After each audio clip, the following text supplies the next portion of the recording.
Hey, welcome everybody to the only podcast produced by three winners of IMSA's Spirit of the Race Award. That, of course, is the Check Engine Podcast. My name is Nick. Along with me, as per usual, is our head writer, Andrew, and our producer, Tristan. What's going on today, fellas? Ooh, we had a big day today. Yes, big day. Big tings. Big tings. Mm-hmm. Thank you so much for tuning in. Whether it be through our home base at anchor.fm/checkenginepodcast, or really, let's be honest, anywhere else that podcasts are streamed. We're everywhere now. Yeah, we're pretty much everywhere. So wherever you now in wide release. That's right. Yeah, wherever you get your podcasts from, wherever you stream, you can probably find us there. So thank you from wherever you're coming from. We got to say it right off the top, though, folks. We're not pros. This is not what we do for a living. We're just three guys who love talking about cars and racing and anything automotive, and we want to have these discussions with you. So please take some time and reach out to us, okay? You can find us at our very own website. We're at checkenginepodcast.com. We have a direct email there if you want to mainline it in. It's inbox@checkenginepodcast.com. And of course, as everybody is nowadays, we're all over the social media. You can find us at Check Engine Podcast on Facebook. Be sure to like us there. If you don't like us, that's cool. Some people don't. But at least share us, because you might know someone who would like us.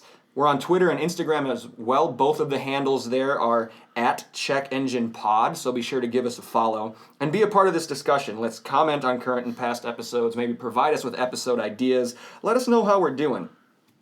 And if you really, really, really like us and you want to give us a helping hand, please find our support page at anchor.fm/checkenginepodcast or our Patreon page. It's patreon.com/checkenginepodcast. Thank you so much. Yeah, guys, thanks in advance. Thank you in advance. Guys, what are we talking about today? Oh, we have a lot to go through, but I think the main thing we're going to talk about today, I went to my first NASCAR race today. Was this your first? It was my first in-person NASCAR race. Tristan's first NASCAR race today. Have you? You've been to a couple, right? And Xfinity, including Xfinity. Yeah, I've been to quite a few. This was my second time seeing them at Road America, but I've been to quite a few Xfinity races. So yeah, when we get into that part of the discussion, I want you guys to lead, because I kind of knew what we were in for. But that's true. But I want to hear the reaction from you guys, and then I can step in and provide any clarity where where after one visit we may still not quite know what's going on. So. But first, as always, we have a pace lap or two to get through. We do. Anybody have anything to bring to the table tonight? Let's see. I don't have any pace laps. I have some neat. Who else has neat car news? Anybody? I have some neat car news. You have neat car news? I do. So, my neat car this week is a brand spanking new. Saw it the other day. 2019 WRX Silver. Okay. Not too neat, right? With the trick being, guess where I saw it? Where did you see it? In me own driveway. Me own. All that lead up, and then you give it me own. Dissolve the tension. Of course. That's the whole point. Man. As I've discussed Tristan, before, my only coping mechanism is humor. Okay. Hey Tristan, why did you have a brand new silver WRX in your driveway? It's mine. What? Because it's mine. It's mine. You got a what? I did. Picked it up just as we were recording just yesterday. It is also my first serious foray into the world of manual transmissions. That's right. I don't need to feign surprise because I'm the one who taught him how to drive stick. Yeah. So if any of you see a WRX out on the road with the license plate Delta V and moving erratically, I say moving slightly erratically, and I stall it, it's me. It's definitely me. I'm still learning. I'd say snap a picture for blackmail later. Exactly. Take a video. Yep. And send it to our social. Exactly. Yeah, So no, excellent teaching on behalf of my compatriot here. Oh, thank you. Managed to get it home with very little muss and fuss. Not elegant yet, but definitely a very, very functional learning I have already achieved. So hopefully it won't be a complete disaster, and I won't need a new clutch in about 2.5 weeks. And what are the, besides the learning to drive stick part, what are the initial impressions of the car? That was the word impressions I tried to say there. He really tried. I'm going on 4 hours sleep. Bear with me. Impression. Get it because it's based off of an Impreza? Yeah. See? You should've gone with that. Yeah. Yep. No. Well, the initial impressions are, I will never let this car go. I am. So you kind of like it. I do. I have a serious nostalgia streak for turbocharged all-wheel drive cars. As you know, we mentioned in one of our first episodes about what were your first cars. One of the ones I learned to drive on was a 1997 A4 all-wheel drive, 1.8 liter turbocharged motor, significantly less horsepower than this one, but it is a turbocharged engine of the old school. It is peaky. All the torque comes in a big rush about halfway up the tack. Once those turbos get going, the turbo noise is divine, and it's definitely, I can see why it's polarizing. Some people love it, some people hate it, because it does make some bold choices. Or stupid choices, depending on What side of the coin you're who on? you are, which side you're looking at it from. But I am enthralled. It is an excellent vehicle, in my opinion, excellent first vehicle to learn on. I feel like it's got enough power to not leave you boned. It also doesn't have too much that it's too easy.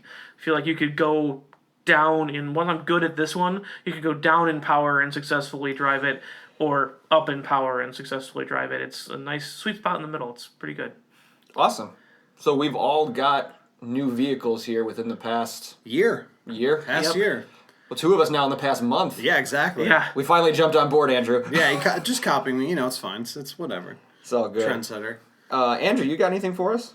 I do. I obviously, I just want to talk more about the WRX. We can do that later. Because my impressions are different as someone who, drove the car from a different point of view. But the neat car I want to bring up is the newest concept car from Audi. And I think it's a concept car in the way that they traditionally do their hypercar preview concept cars. So it's more like concept in quotes. You know what I mean, Tristan? A lot of them have been concept, as in we're basically done. Right. I mean that's a lot of them have been that. I'm kind of hoping, and you actually haven't seen this, Tristan, I have not. as our biggest Audi fan here. It dropped recently when I was busy doing something else. So this is the Audi PB18 e-tron concept that just debuted at Pebble Beach. Thank God the PB was there. Oh, that wasn't remembered. I would have just said some car show, but debuted at Pebble Beach yesterday. The Concours d'Elegance. The Concours Elegance. Yeah, That's becoming almost a bigger launch show than like your standard motor shows it now. really is. But yeah, like the new Rimac is there. Yes. There's a bunch of new concepts coming out Yeah. there. Oh, who else? Acura debuted the updated, quote unquote, retuned NSX in a new color, bright orange, which looks it looks really good. Is it like We- Check Engine Podcast orange? I say we at the Check Engine Podcast are fans of orange. Yeah, exactly. But yeah, it looks great. Anyways, I want you, Tristan, to look at this. I'm going to crank the brightness up on my phone, so you can tell me what you think of this. Live reaction right here, folks. What are you? So, for those who obviously can't see it, this car is like if you took the front half of an Audi R8. Well, what it looks like to me is if you took an Audi R8, cut out the middle section of an R18, and dropped it in the middle. That's the race car, and then Yeah. put a shooting brake on the back. On the So back it of has it. an actual hatchback. It's wide, it's low, it's mean, and Wow. yeah, I think it's The only thing I'm not feeling on it really is the rims. Yeah. The rims look too space age and weird, but the rest of the car, that. damn. But e-tron, Yeah, it's E. So the future. E stands for the future. So again, I ask. So, what does that have to do with the rims? Nothing. Although, electric cars do tend to have, like I Weird- talked about, Weird rims. really weird rims, and this is probably part of that. But anyways, I think this looks fabulous. I can only hope that they, if they don't make this into a race car, they at least bring a lot of what's here into the next replacement for the R8, and you know, Indeed. it has every look of one of those Audi cars that it's basically like done. We're going to take a couple of the wackier concept edges off of it, and we're done. Yeah, that's what I'm hoping for. Yeah. It looks really nice. But on the same token, like Audi, you've heard my stance on the TT before, but besides that, in my opinion, they don't come out with things that look terrible, like True. ever. Yeah, they generally refuse to do so. Yeah, they have a pretty sleek design language, and it's classy. Like I said, it's sleek. It's always pretty good. So we'll post pictures of it on our pages, but you can also go look it up on your own. Audi PB Paul Bunyan 18 e-tron. You know, or Pebble Beach. Or Pebble Beach, whatever. I wanted Paul Bunyan. Leave me alone. Oh, I could go there for breakfast tomorrow if I wanted. Ooh. Oh, jeez. I'm going to the Dells. Shout out to tomorrow. Wisconsin Dells. Exactly, yep. The only place with 19 mini golf courses and an all-you-can-eat breakfast buffet inside of a quarter mile. Yes. There's actually mini golf courses on top of mini golf courses. It's like multi-level mini golf Yeah. courses. It's like Top Golf, Golfception. but mini golf course. Yeah. Anyway, that's off topic. Because what we really have to talk about is Our field trip. why we're all so slappy, and Yeah. why because we just got toasted by the sun at Road America today for a completely brand new experience For two of you. for two of us. You hadn't ever gone with us, so it's new Yeah. for you in that way. Can't you see it through our eyes? I can. He can't. He can't. It would hurt to take my eyes out. My first impression. Oh my God! Why is that so loud? Yeah. There's a lot of V8 going on. isn't So there? loud. There's a lot of V8 happening. Yes. You had muffs on top of earplugs. Originally, yeah, before I got better earplugs. Yeah. Although that made it, I mean, just like a gentle whisper in the background. Yes. A relaxing rumble. Mm-hmm. Yeah, I mean the noise is astonishing. The sensory input is astonishing. The colors on these cars are something else too. True. Um, And we so- also had stadium super trucks, so they were literally flying through the air. Yeah. Sadly not the NASCAR cars. I would have paid to see that though. But Usually, if a NASCAR car is flying through the air, it's a really bad thing. Yeah. right, I know, but that's the point. I want it to not be a bad thing. I just want to see it happen. Yeah, the colors are bright. The noises are astonishing in some cases, depending on where you are. We watched a lot of it from a solid distance, which muted that to a certain extent. But it was a quite a sensory experience. Yeah. That was like the first blush. You can get technical about the racing later, but it's really something to see and in some cases feel right through your chest. Definitely. Yeah. That was before I went to my first NASCAR race.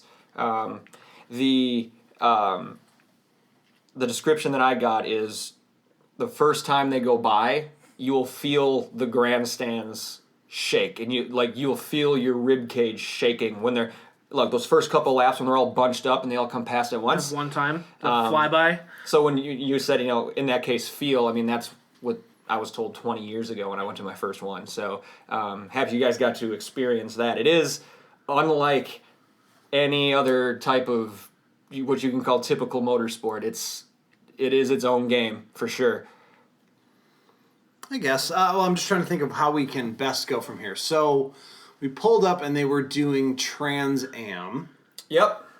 So what was this weekend? It was Xfinity Series, Stadium Super Truck, and Trans Am. That was it. And Trans Am was what, 5 classes total? There were 4 classes, and they were split into 2 races. So the TA2 class, I really don't know why. I don't follow Trans Am that closely. My best guess is it's because of car count. TA2 runs by itself, but TA and then the lower categories, TA3 and TA4, all run at once. So, yeah, 2 separate races for Trans Am consisting of 4 classes. And that's sports car racing with, I guess, sometimes older spec. I don't really know what the entrance requirements are for Trans Am, but they are still pretty seriously quick sports cars, but it's more of an amateur type race. I think the best way, there's pros in it. I mean, Boris said won the Trans Am race today, and he's been IMSA, he's done NASCAR stuff. Trans Am was a pretty big series from like the 70s, 80s through probably like the mid 90s, and then it kind of It was so big it got a car named after it. yeah Right. Yeah, so it was a big deal. it kind of fell on some hard times and it kind of lost that spotlight. I guess right now the best way I can describe it is like the highest level of club racing before you get into like Pirelli World Challenge or IMSA if you're going road racing. But like Trans Am was when it first started, it was based on the American V8s, right? So like the GT or the TA3 and the TA4 categories had some European cars, and we saw BMW, we saw Porsche, we saw Ginetta, but the big TA2 and TA categories were Mustang-based, Camaro-based, Cadillac CTS-based, And some Challengers, too. a Challenger, Corvette. And Vipers, of course. Andrew was very happy. I was pleased to see Vipers. But, overall, I think Trans Am was whack. I think it was a lot of noise for a very uninspiring product on the track. The last few laps of that second Trans Am race with the multi-classes where the Vipers won TA3, that was pretty good. There was some hot moments. There was some dicing for the lead at the end, but yeah, it was. It's one of those almost like the feeder series in IMSA where a lot of times there's going to be a big talent discrepancy, so the fields tend to spread out quite quickly after the start, and it just kind of turns into a little bit of a train. But even so, it seems like. What's a good comparison? I mean, it's not a spec series. It's not. I'm trying to think of another feeder series we've seen that is anything like it. You know what not. I mean? Those cars are quick. Yeah. I mean, the speed... They really are. The speed gun going down into turn 5 when those TA cars were coming at us, that was up in the 170 range. I mean, they were right up there with IMSA and with the NASCAR cars. I mean, they're quick. I mean, is it... I know it's not the same category series, but in my mind, it seems to make sense to compare it to Conti. And the quality of racing in Conti is so much higher because of overall driver skill that kind of makes that an unfair comparison right away. If you want to compare it to Conti, the Continental Tire series probably by cost, you're probably pretty similar, I would think. Yeah? I mean, those TA cars, I mean, that's not cheap to run a 700 plus true. Horsepower car that can do that. Yeah. And then you get into the lower categories, that's the same spec that run in Conti. That is true. So, I mean, it's probably a used car, so they picked it up for cheaper, but, I mean, yeah, I guess that's a somewhat fair comparison. It is kind of, it stands alone. It's kind of a unique series. What do you think, Tristan? Yeah, I mean, I think it's something that it is unique, actually mirroring a lot of other conversations we've had today. It doesn't really have anything to directly compare to, which... makes it hard to describe, but I agree with the kind of lack of a show. I mean, there was some crazy straight line speeds, but I don't know if it was due to the weight of the cars, the tires available on the budgets they're running, or whatever, but I mean, I feel like I've seen IMSA parade laps go around turn 5 faster than the TA cars. It is, when it is not just roaring in a straight line, it didn't seem that fun. It could be that simple. It really wasn't fun. It doesn't look like anything, which is the opposite of the Stadium Super Trucks, which isn't really much, but looks like a lot. And it's exciting to watch. It was exciting to watch for a while. Now that I've seen it, I feel like I've almost entirely had my fill of it. If it's there, if we go to another NASCAR event and it's there, hey, sweet. They're doing a big jump off. So for those of you who don't know what Stadium Super Trucks are, right? They are a spec off-road truck series. So when we say off-road truck, think of like Baja 1000, or for those of the listeners from Wisconsin, like the trucks that race up in Crandon at the dirt track, like super high suspension travel, big tired, like 700-800 horsepower trucks, but these are all specs. So, and the spec is actually kind of cool. They have the series has a partnership with Traxxas, which makes their RC cars. Yeah. So they essentially took their RC off-road truck and blew it up to life size, and that's what they're running. It actually is really cool. The make/model is a Traxxas truck. Yeah. But what they do is they come in and they're supporting any series. I've seen them before supporting IndyCar, They've obviously today they were supporting a NASCAR race, but they use the same track. They put out like water barrels and some things to add some chicanes and hairpin type stuff. And you can't leave out. They also add ramps. Like legit ramps. Yeah. So these things sail up in the air. I mean, 10, 15 feet up at least. Just At go 70, flying. 80 plus miles an hour. It's that part is pretty exciting until you realize that it's not there. It doesn't actually add any element to danger, and it's often faster to go around it. So you see that sometimes during the race. Yeah. Yeah. I just thought it was fun to watch them fly through the air. That was fun. I'm a simple man. It's good. And this kind of sounds like an insult, but I really don't mean it that way. It's good, like mindless entertainment. Like there's not a lot of purpose to it except for to be entertained. Right. And it is entertaining. Like it really is. It's like we sit on that terrace in front of the gearbox. For those of you who've been to Road America, you know what we're talking about. These terraced seats that look down on like turn 14 in the entrance to pit road. And if you're sitting there, off your right shoulder is the hill that goes up to the start-finish line. And there's some tree lines there. There's some fences there, and there's people standing there. Normally, you can't really see once they start going up that hill. But if you looked over there this time during the Stadium Super Trucks when there was a ramp there, like all of a sudden you just see like these huge trucks appear on the tree line, like as if out of nowhere, and it was kind of a weird experience. And that's another thing I found really interesting. You say huge trucks, and they look really huge when they're flying through the air on the racetrack. When they're parked in their garages, though, like by their haulers, they're teeny. They don't look very big. They're teeny. Actually pretty small. But it's a weird illusion due to how far they're flying and how fast they're going, I'm sure. I think it's how bouncy the wheels are, because in the air it just seems like they, kind of expand in size. Yeah. It's like a slinky. Yeah. Racing slinkies. And the visual aspect of it is awesome, not just from the jumps, but they are sprung like they'd be racing through the desert. Yeah. Not like they're racing on tarmac, pavement. So they go through a corner, and it looks like they're going to tip over. Yeah, wheels are up, 2, even 3 wheels are off the ground. Sometimes if they're making a right-hand corner, the left rear where the power is going to is the only thing on the ground on acceleration. Like, they are wild to watch. I can't imagine driving. It's got to be like driving a mattress. Like It absolutely has to be. It's just like lazy rolls everywhere. The weird thing is we're describing this and it sounds super exciting, and now I'm asking myself, was it actually super exciting? Not really. I think so. But for the visual aspect alone, the actual racing was pretty much garbage. Well, yeah, that's what we're talking about. I mean, It's about putting on a show. There's no stakes. There's nothing else. That's true. It's any positions gained were usually gained accidentally. Yeah, by running over a barrel or missing a jump or whatever. And had to be given up. Yeah. So I don't know. It's about putting on a show. I guess. That's what it was. Showmanship. And that's what they did.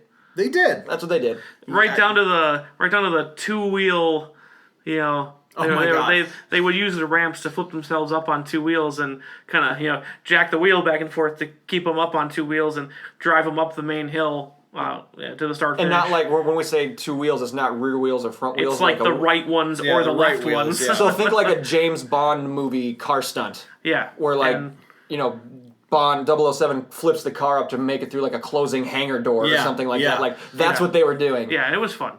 It was a spectacle. That was fun, I guess. Yeah.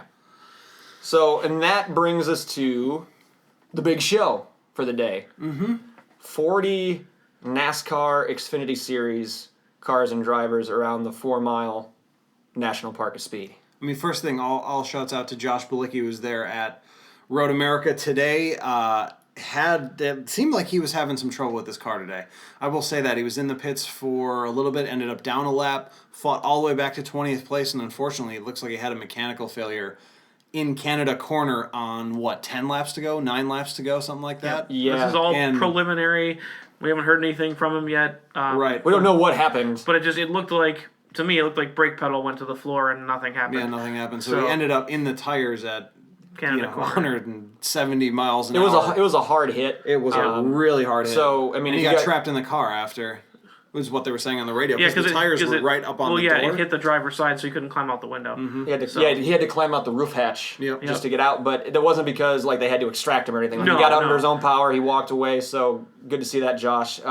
Sorry, man. If you folks listen to the interview episode leading up to this, you know how jacked he was for his home race at his favorite track. So it's definitely disappointing. Yeah, get back to us, man. Tell us you're okay. And we also want to give him a shout out, him and his JP Motorsports team, for flying the Check Engine Podcast sticker. Heck yeah! On the B post, we did catch it. It took us a while to find it, but we did see it. We did see it. So much obliged to Josh and his team for letting us take a ride in a NASCAR race on his car. So yeah, get that out of the way. Yeah, it was awesome. I mean, we'll keep an eye out for him. I really want to get him back on. I don't think next time we even really need to like do a formal interview. Just if you want to come on, man, stop by. We'll figure it out. We'll get you on, and we can just talk about whatever. Yeah. So let's talk about the race then. Besides, the fact that our guy didn't have a good day. This is I want you guys to lead this discussion because I've been to NASCAR races aplenty. I've seen them at Road America before. This is your first time seeing this type of motorsport. So I want you guys to kind of to drive from here on out. So I'm trying to think of a good starting place. I have a starting place. You have a starting place? I have a starting place, and it all begins with a question. Okay. Nick, Uh-oh. Are they always this much of a mess? No. Okay. On track action. Yeah, because that was my initial impression of this NASCAR race was that these are not supposed to be here. But wait. Let's re-ask that question more accurately.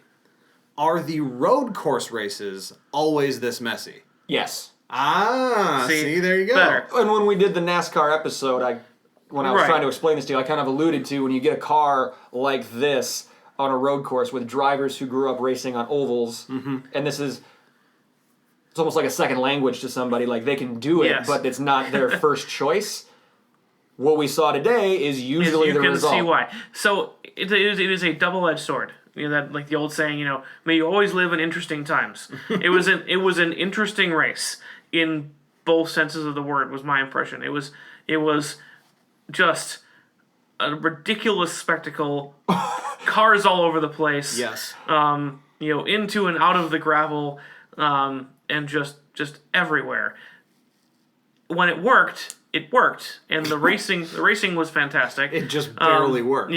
But there were also significant periods of yellow, which, as we discussed, I think in the NASCAR section, that's built into Xfinity races. There's 2, I believe, periods of enforced yellow to rebunch everybody up to make life more interesting. Right. So you stack those on top of, a dozen other yellow flags for these, NASCAR racers being all over the road. It's a lot of driving around behind a pace car.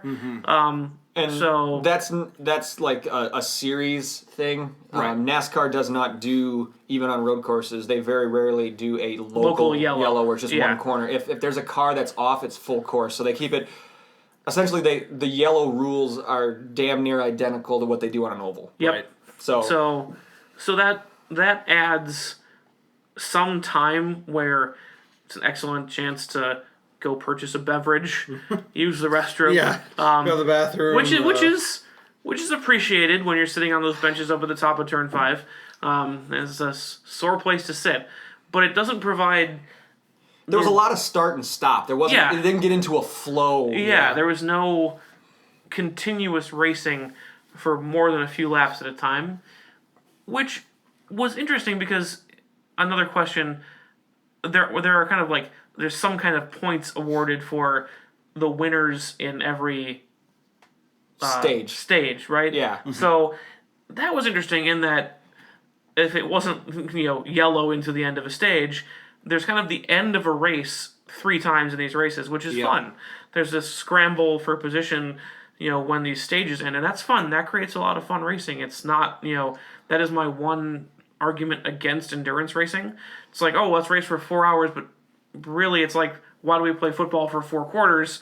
you could just make it this mad dash to the finish, make it all a sprint race, and that's where all your excitement comes. Right? Why don't they make the whole basketball game out of the last 4 seconds? Right, exactly. So and there are obviously reasons. It's a thought exercise. Tristan's deep thoughts, TM. Oh boy. But I think that did add some excitement at the cost of other periods that were significantly less exciting for relatively long periods. I'm not used to yellows this long with the IMSA races. That was my kind There of. were some wildly long yellows. Yes. I mean, in the first stage it was... I mean, it had to be at least 12 laps. Well, the stage was 11 laps, so that's not right. Yeah. I mean, that's how felt long it like felt. It was at least half the stage, for sure.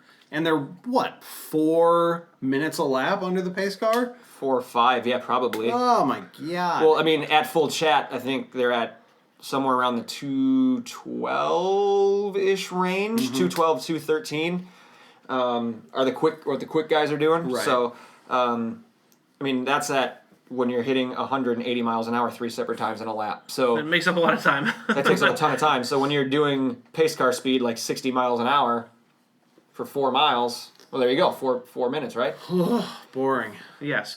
So that was my first overall impression, is that it provides, honestly, a lot of way better racing than I thought it would, but it's, the opposite. Instead of terror, it's, that old saying, like, moments of terror, or, hours of boredom punctuated by moments of sheer terror. Uh-huh. It was like that. It was, that race is how long?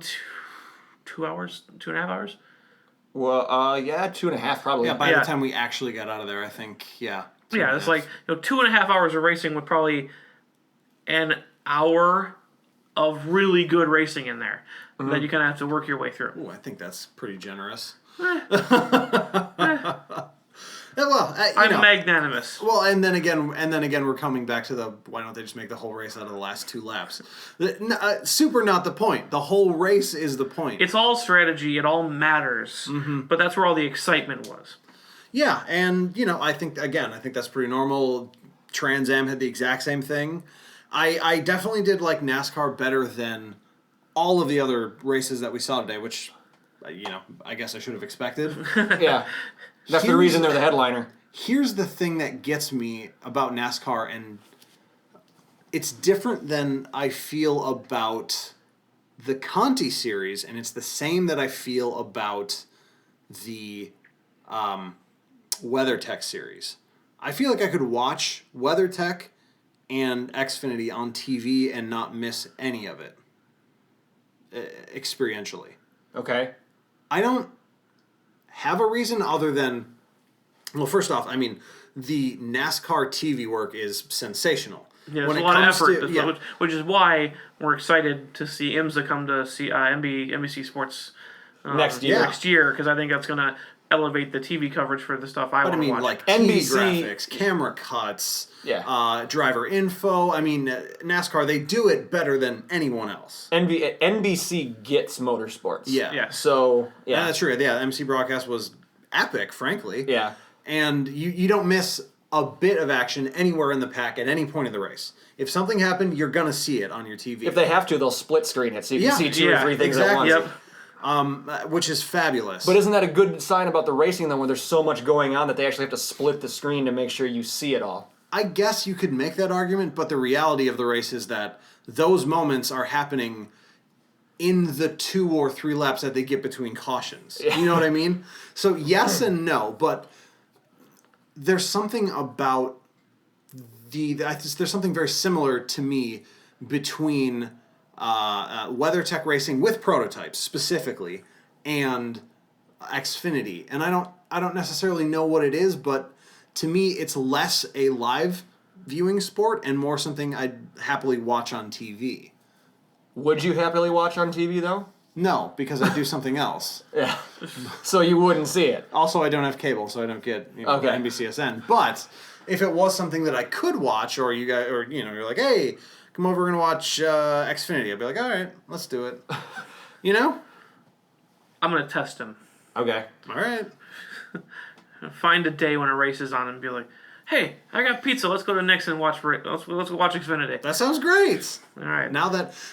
So I guess that's really the change. Having now seen it in person, I can say, I enjoy this as a spectator sport.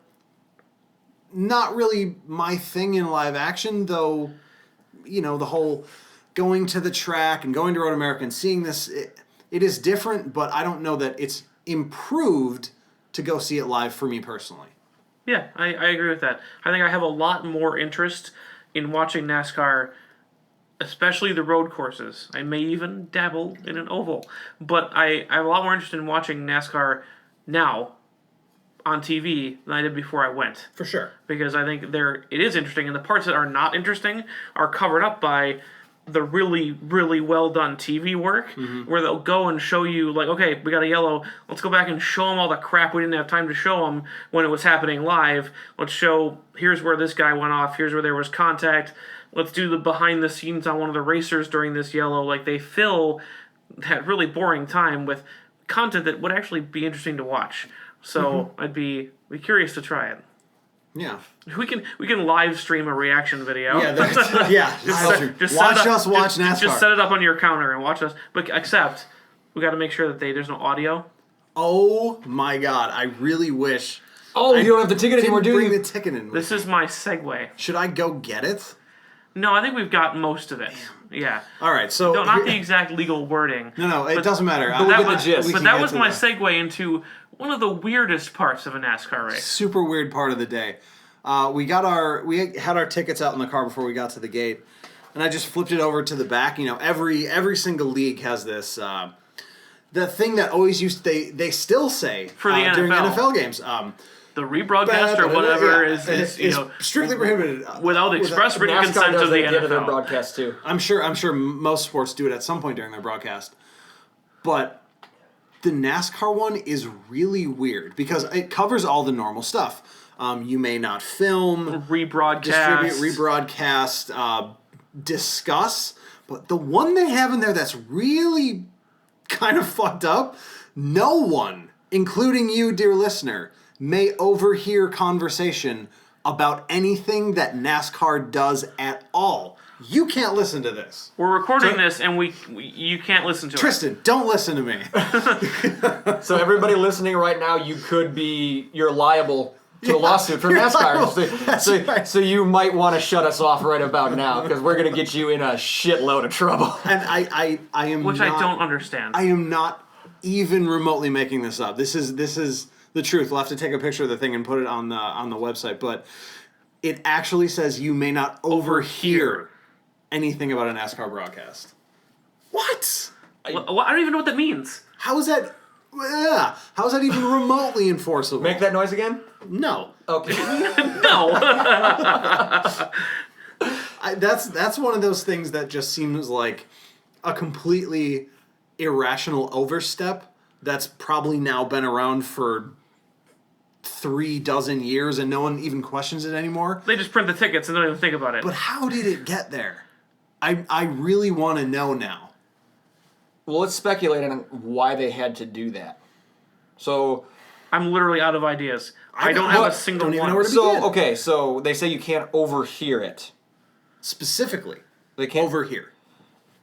Okay, so but they are because they already cover the rebroadcast, reproduce. They do everything else and add that. So do you think the overhear part is just to cover the bases then? Because if someone overhears it, then they might publish something that they've heard, right? That So, is an interesting possibility. So like if you're a writer and you have media credentials and you're all access, all this kind of stuff, and you overhear two NASCAR officials talking about something that they may not be ready to release. We're talking about penalties. We're talking about anything that they scheduling for next year, something that hasn't had like an official press release. Is it to keep stuff that's supposed to be off the record? I see what you're doing. Don't make this make sense. I think he made it make sense. I fear he made it make sense. That's got to be it, honestly. Well, that's the only idea I have. I don't know why else they would do it. It's just that extra step. Not only can you not publish this or reproduce it without our consent, you can't even hear us talking about it without our consent. That's really interesting. I'll bet you that's it. Huh. It's NASCAR enforcing that hearsay is not a thing. Well, more to the point, it definitely covers the French's asses in case they're too pilled up to remember what they've been talking about. Heyo. Oh. Burn. Is it overhearing if they tell you? Technically, he is NASCAR, right? Like, NASCAR's consent because he told you. It's funny. It's funny because it's true. Oh, man. I'll bet you that's it. My mind immediately went to something about gambling, but I don't even know what that looks like in terms of you NASCAR. could, though.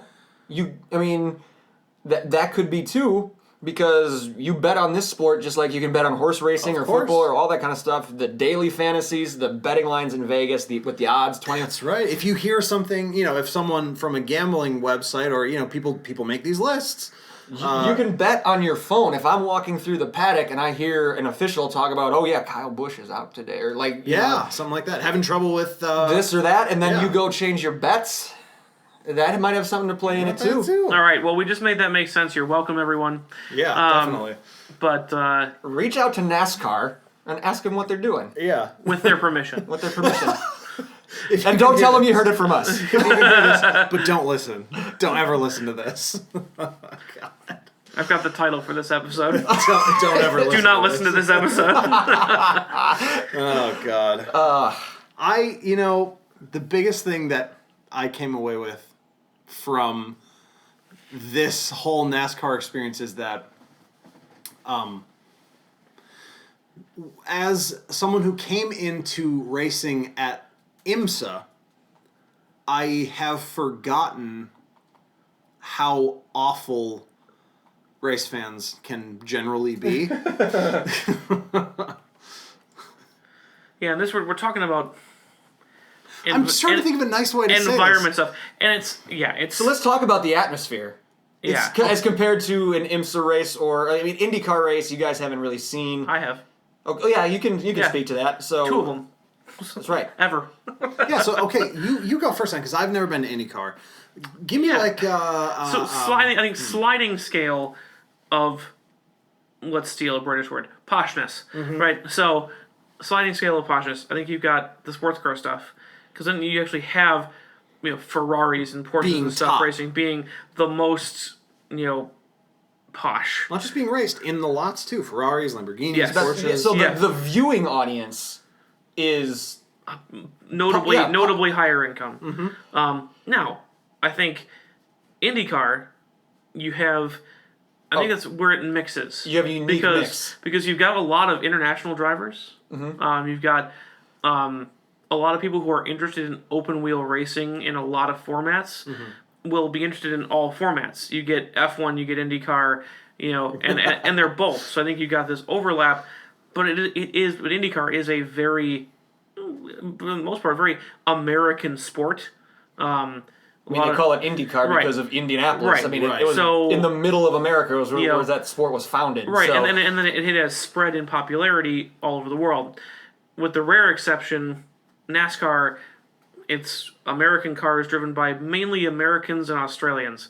Because really they're just us upside down. Or we're them upside down. Oh no. We love you, Australia. You make fantastic cars. And you're crazy. Yes. We love your craziness. But I think NASCAR is one of the more truly American sports, and you can leave the first A off. It's much worse for being that. Here's the first thing that jumped out in my mind. There was not one hot car in any of the parking lots. There was nothing cool. Not even like GTR level. Right. Not even anything worth looking at. To be honest, I joked about my neat car news. It would have been one of the neater cars there. Yeah, I only saw like one other, one other WRX. Yeah, it is a different group of people, which, again, I personally, I will leave this to the rest of you, mainly Andrew. I'm not here to be offensive. I will say what I need to say. But it is a different income bracket. It is a different society involved, and it goes both ways. Because IMSA, some of those people are intolerable. Yeah, absolutely. They're the ones that drive Ferraris and wear leather driving gloves on 80-degree weather days. Like it's those people there, and it is the other end of the spectrum in NASCAR races that make it less pleasant. It's MAGA people. Everybody in the middle. I mean, it's not just it's MAGA people that make Yes. it unbearable. I mean, We are not a political podcast. I think we all mostly agree on. It's not, but that's not exaggeration. That's not even a political statement. Right, that's what I mean. Like, they're selling the shit at the actual racetrack. Right. That's not an exaggeration. Right, that's what I mean. It's like it's not a comment on people who watch NASCAR. It is a comment on the fact that these people are definitely there. It's actually real. Yeah, it's it's something that is I think is a part of the sport that is actually too emphasized. We were joking about it when we were driving up there. The word for the race series sounds better with a southern accent. When we say it, it's NASCAR. NASCAR. And I hate her NASCAR. but when it's from down south, it's NASCAR. It's NASCAR. NASCAR, and it sounds better. It does. And I think it's something that but to a certain extent, that's been kind of overemphasized. It's a word you say as you breathe only with your mouth. And and I think that's the difference. And I think if that's not I think based on a lot of our preferences, for a lot of us, our preferences are more sports cars, European import, that kind of stuff. But a lot of the stuff we talk about. I think if it's not your culture, it makes it an uncomfortable place. But well, let's make something clear too. What we're talking about is a very, very small minority of the crowd. Right, exactly. We met a lot of very friendly people. We were passing out Check Engine Podcast stickers to people who were coming up and talking to us about stuff. So thank you for coming up and starting those conversations. They were more communicative than any other group that we've been. Which exactly, that's what I'm talking about. It's the guy with the Ferrari driving gloves doesn't want to talk to me. Yeah, that's a good point. That's a very good point. Oh, he drives a WRX. Get out of here with that weak shit. It's we got Nigel coming in and yeah. I mean, it's and that's, I think I'm more accepting of putting up with derision from my automobile owning superiors than the other way around, than dishing out superiority with big air quotes of any kind.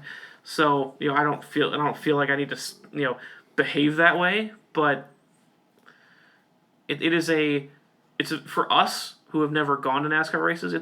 It's interesting because it's Road America wearing, in some cases, literally a different hat. I actually texted my wife after we walked past that hilarious T-shirt stand for the second time, and I was like, "You will not believe this. They actually have like the stupid Trump 2020 flags here." She's like, "What did you expect?" I was like, "You know what?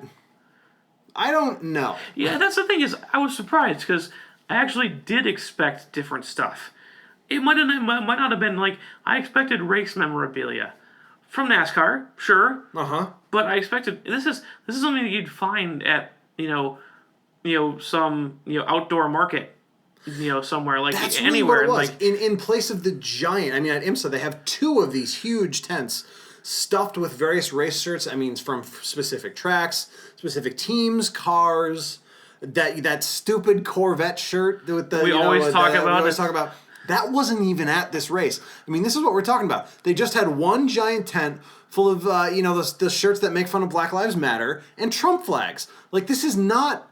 That's the reality of this race.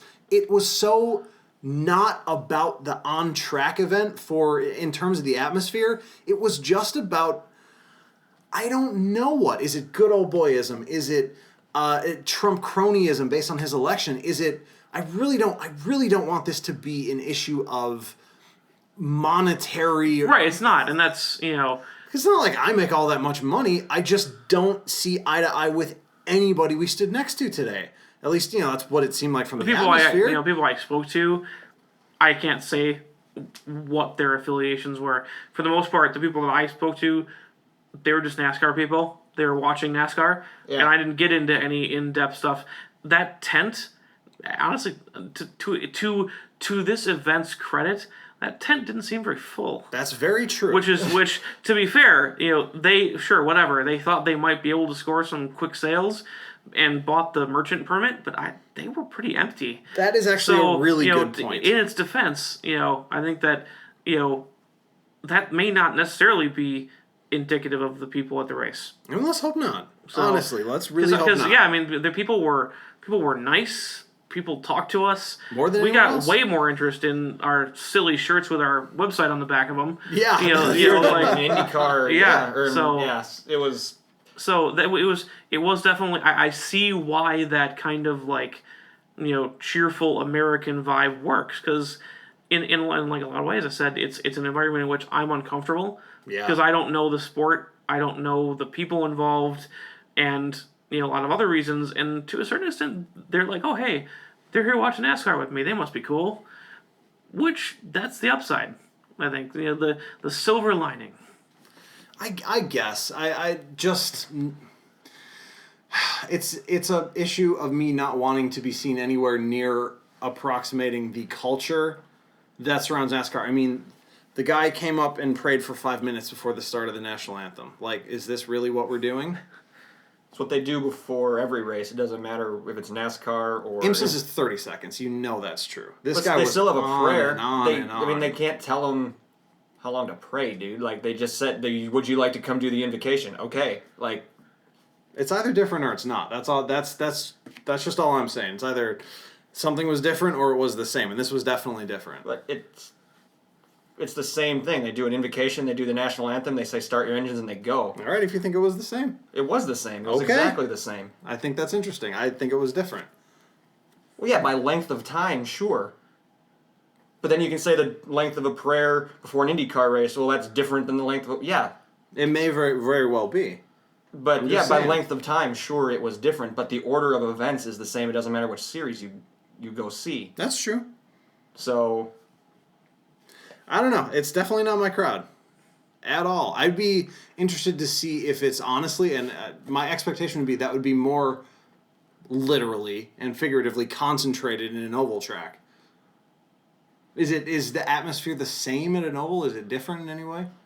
No, it's not much different. There's more memorabilia at an oval, which is weird because they have less room. But they're also in, well, not all of them. Some are in like huge stadiums. Think of like Daytona, where it's like built specifically to. Yeah, but see the inside at Daytona's an exception because it's massive. But most of these oval, like look at the week before they came from Bristol. Mm-hmm. Bristol is a huge stadium, but the track itself is a half mile. Like, It doesn't take up a lot of space. There's not a lot of room for stuff, and you can guarantee there was merch all over the place. Sure. They come to an expanse like this, like Road America, and there was the stadium super trucks had their merchandise hauler. Yes. Yep. And then it was the stand that you guys were mentioning, and then the hearing loss place, because that's where we got our earplugs. Yes. Well, I think that's a Road America. Well, they're a Yes. Road America Yeah, I think sponsor. it's They're Road there every America, time, but yeah. that's it. Basically. Shout out to those guys. Yeah. Lake Forest. Hearing. Yeah, Lake it was Forest Lake Forest Hearing. They set us up with some sweet earplugs, actually. Yeah, they actually Really nice. actually convinced me that custom ones might be worth my time. Yeah, definitely. He's a good salesman. Yeah, right? He was. That's what they do. It also gave me the old "trust me, I'm a doctor" move too. Yeah, that'll work on me. Yeah. And his shirt did not say Dr. Pepper on it either. It did not. Because then you have to say I'm a pepper. No. The shirts say that. No, it says I'm a doctor. Oh, man. What's our time? Can we wrap up? After one last thing. So, is the reason why this was... I mean, I expected this to be more crowded than it was. I think it was pretty close to on par with IMSA Sunday. You were thinking, Nick, it was busier? I think it was busier than IMSA Sunday. If it was less than IndyCar Sunday, it wasn't by much. I wouldn't be surprised if it was less, but it also... We also didn't see what was on the backside of the track. We didn't walk Right, that's around. the other thing, too, is I think the viewing points for this are different. Like, it was less where we were sitting. Honestly, potentially, because we were kind of talking about, a lot of these are in big stadiums. Mm-hmm. People are used to finding a grandstand Like those That's a turn good like point. the turn 5 grandstands were pretty full. And they're not usually when we're there for the You know what was full? People are up on berms and Right. up on the benches underneath the trees, and They've hung their hammocks somewhere. right, because that's endurance true. racing is That a lot of forest camping. was pretty bare. Yeah, it really was. So I think maybe we felt like it wasn't as full because we were not in everybody else's prime viewing territory. But I made the comment that turn 1 was super full. Turn 1 was fuller than I've ever seen it. And turn 1 is cool. It's a good action spot, but we don't go there at certain parts of the day just because You will get roasted. you'll get roasted. Yeah. But it was full. And then I noticed when they were doing like all the flyovers for like above the front stretch, that little bleacher right by the start finish line, where for IndyCar and IMSA there's nobody. Yeah, Just packed. It was packed right by the start. Really? Yes. But you can't see anything there. But it was you can see Right. pit lane, Right, right? I You see think- the action on the pits. But I think part of it is the NASCAR fans' natural attraction to a grandstand. I think that's what it is. see here in their natural habitat. They found the open grandstand. But I think that's part of where if it's people who I think a lot of people who go to Road America for lots of stuff are the ones up in the trees. Yeah. Versus people who are like, oh, I'm gonna go to a NASCAR race at this other track I've never been to. They find a grandstand to sit in. That's my hypothesis. I think that's a good one. I can't rebut it. But yeah, I would say from what from the times I've been up there this year, IndyCar has maybe a slight edge. Maybe. Maybe a slight edge. My numbers- They're pretty on, I don't have any numbers. They're pretty on par. My numbers are 2 years old. I went to the first re-return of IndyCar. Oh, and you it was slammed, so it I'm was sure. nuts. Yeah, So- and it was actually last year the crowd was noticeably down for IndyCar, and this year it popped back up because they did that same $100 weekend pre-sale, Yeah. and it just, that hill that we were sitting on, like if you weren't on the bleachers or in the woods there like an hour and a half before the green flag fell, you're not getting in there. Yep. Like Yeah. it was shoulder to shoulder standing room only up there. Yeah. And it wasn't this weekend. It wasn't this No, weekend. no. But I think a lot of those people were elsewhere. I think you bring up a good point. I guess, yeah, don't watch racing in a grandstand if you don't have to. If you have a general admission pass, it doesn't matter what series you're seeing, you take advantage. Go Public everywhere. service announcements. Use the terrain to your advantage. Yeah. No, for real. You can Yeah. find great vantage points through trees. You can find shade if it's 90 degrees. Yeah. You can get your steps in if you're... If you got a fit look, bed- if you go to a road course with a lot of hills, that's a pretty good exercise for the Definitely. day. They say walking is like great exercise all the time, right? So just go Someone do it. says that. I don't know anything about it. They, whoever they are. The walking people. Yeah. But especially at a place like Road America, when you have so much space to go and explore, you gotta do it. Also, the other thing, and this will tie into what my last question is before we can just get out of here. There weren't any vendor tents around, like no big Corvette pavilion, no Continental Tire. Ford wasn't even there. No one was Yeah. there. So is this because this was Xfinity and not Monster Energy? Probably. That might be my first inclination. Mm-hmm. Are they good drivers? Yeah. Did some of them have some Cup experience? Yeah, of course. But was Jimmy Johnson here? Was Kyle Busch here? Was No, but his tent was. I saw it. someone had a Kyle Busch tent? Yeah, they did. Little Kyle Busch pop up. The Kyle Busch pop-up. So Kyle Larson, Brad Keselowski, all these, Chase Elliott. Chase Elliott's dad raced today. Yeah. He at did. The ripe old age of I saw an 62. Elliott shirt, and I was like, oh, someone's got... Oh, wrong Elliott. No, the other No, one. it's his dad's, his son. Yeah. Oh, yeah. So, but like those big popular NASCAR names that you read about in the headlines, all that kind of stuff, they weren't there. So I'm sure those vendors follow the big names. Yeah. Yeah. So, all in all, I think we can add whatever we want. But I think, in my opinion, a good summary of today was this was an excellent selling tool to get me to watch it on TV. Yep. Strongly agree. Co-signed. Yep. I would go back and watch it, especially if, as we are considering, we get the season passes and I go to a bunch of other stuff and it's not really paying more to go see it. I would definitely go back I to might go Road see it. America. I think it would be now harder to get me to go see Monster Energy and or Xfinity at an oval. That's fair. Because, I don't know, that racing's just not really exciting to me. Maybe it's a question of not understanding it. I don't know. I would go to one of the night race ovals. Because you're a vampire? Yes. I'm a ginger vampire who does not want to sit in grandstands. Yes. In the daytime. Okay, I think I might be able to get on board with that. I think I'll have to check, but I think the race in Joliet, probably 2.5 hour drive from here. You've been there. Yeah, I have. For IndyCar. Yes, Under that the was lights. fun. Under the lights. That was fun. I think NASCAR now they moved that one to a night race. Ooh. I might be convinced. And it's also, if I remember right, it's one of the races in their playoff, so it's later in the year, so it's not the dead of summer. It's like a September night race. Oh shoot! Okay, I'm down. I'm coming around. I on think. This idea. Don't quote me on it. Again, we're not pros. I'm just spitballing here. September night race. I think. We'll verify on the schedule, but that might be a possibility for you guys. Okay. But I could definitely get... And that's a double header. Like, you'll get Xfinity and you'll get Cup if we do a 2-day thing. Yeah. Yeah, but I could definitely get hanging out, watching NASCAR with some pizza on TV. Definitely. For sure. 100%. Especially at a road course. Yeah. When they go to Watkins Glen or Mid-Ohio or here, whatever. But if the broadcast is conducive to seeing anything to like in oval racing... it's worth give a it shot. a shot. It's worth a shot. Sweet.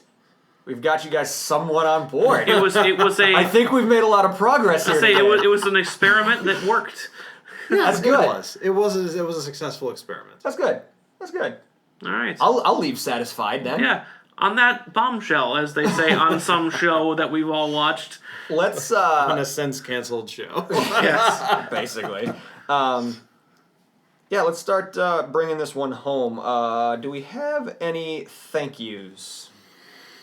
I want to thank the NASCAR series for producing, like Tristan mentioned, some colorful liveries. Not everything has to be red, white, and blue, you guys. Oh my God. That's pointed at IMSA. Yeah, exactly. Actually. That's what I'm saying. Yeah. That's pointed at IMSA. Not at the, Yeah. Some wild colors. Yeah. It was great. We had, the neons and pinks and reds and, there were some red, white, and blues, but we also had, red and yellow, red and the, like the day glow and black and purple and, just every color was there. Orange. We had Lots the bright of orange. Andy Alley with the bright orange machine. We had, of course, our guy Josh in his royal blue and lime green and white. The blue and white combo livery was hot. I like that. Yeah, Yep. so there was a lot of uniqueness there. So yeah, thanks to NASCAR for that. Oh, and the big numbers. Yes. As IMSA. dumb as that is. IMSA. Take a notes. lesson. God, yes. I did not need to bring binoculars to see the numbers. You can see the car that's coming around the final corner at the gearbox. Yes. You can read that number. From the top of the hill at turn 5, you can see the number in turn 14. Exactly. It's wonderful. Oh, Take note. do that. IMSA, bigger numbers. All right. Tristan, or was that your thank you? Whose was that? Did Andrew do 2? Andrew did 2. Doubled up. Did Andrew do 2? I passed English, I promise. I will steal half of it because I added to the number thing. That's true. So I'm going to do 1.5 also. That's him, Okay. yeah. I would also like to thank our mysterious benefactor who keeps providing us with these racing tickets. Yes. I don't know who you are. Andrew does. I'm assuming. Yeah, shout to Barbara. I gotta ask where you keep getting these tickets. Because it's great. Yeah, exactly. So thank you for the tickets. It's wonderful. Figured it deserved a shout out, but I didn't know who you were. Definitely. Yeah, Barbara. Thanks, Barbara. We appreciate it. I would like to thank my hat. For what? Because my hat today was a profit. Well, yeah, obviously. So, for those of you, you can't see me, you don't know what I'm For those wearing. of you who can't see me. Which is pretty much everybody All of you. but 2. I'm wearing a hat from a really cool place called Drive Tribe. Go look it up, they got some cool merch. And the front of the hat just says, very plainly, accidents will happen. And did they? Did they ever today? I figured it'd be appropriate to wear, and boy, was I right. So, thanks to Drive Tribe for making a prophetic hat. And of course, we want to thank all of you for tuning in. Be sure to reach out on social. Be sure to reach out on checkenginepodcast.com. We cannot wait to hear from you. Take care.